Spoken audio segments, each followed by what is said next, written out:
Bonjour à tous. Une affaire de justice renvoyée au 9 octobre. L'homme interpellé à Dijon la nuit du 15 août après avoir donné des coups de couteau lors d'une rixe devait être jugé hier. En attendant le jugement, le tribunal a décidé de son maintien en détention provisoire. Notons que l'homme devait également être jugé pour une affaire de violence conjugale qui s'était tenue entre 2021 et 2026. De la dynamite chez un particulier. Un habitant de Vaune-Romanée a découvert hier après-midi un sac contenant 25 bâtonnets de dynamite dans son hangar.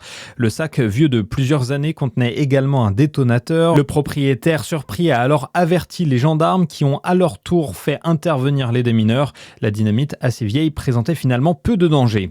La sécheresse frappe la Bourgogne-Franche-Comté de plein fouet. L'été 2026 est l'un des plus secs jamais observés dans l'histoire, avec un mois de juillet le plus chaud jamais enregistré.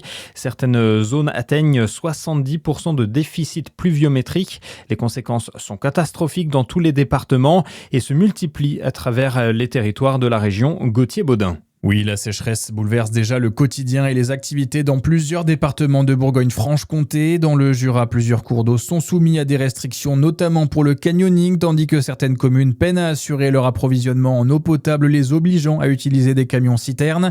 En Côte d'Or, les grottes de Bèze ont dû suspendre les visites en barque faute d'un niveau d'eau suffisant.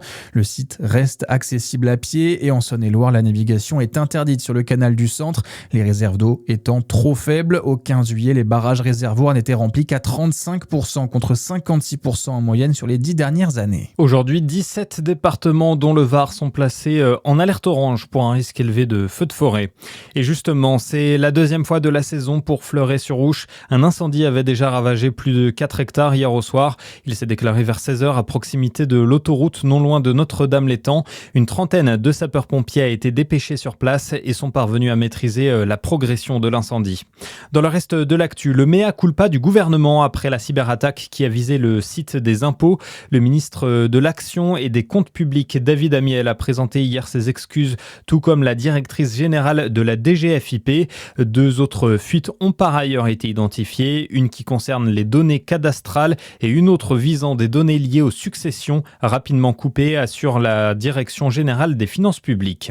Raphaël Glucksmann, bientôt sur la ligne départ dans la course à l'Elysée. Selon le Parisien, le député européen va officialiser sa candidature à la présidentielle ce dimanche sur le plateau du 20h de TF1.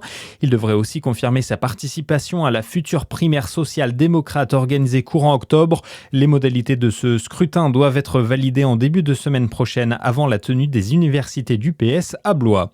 À suivre, votre météo sur Fréquence Plus.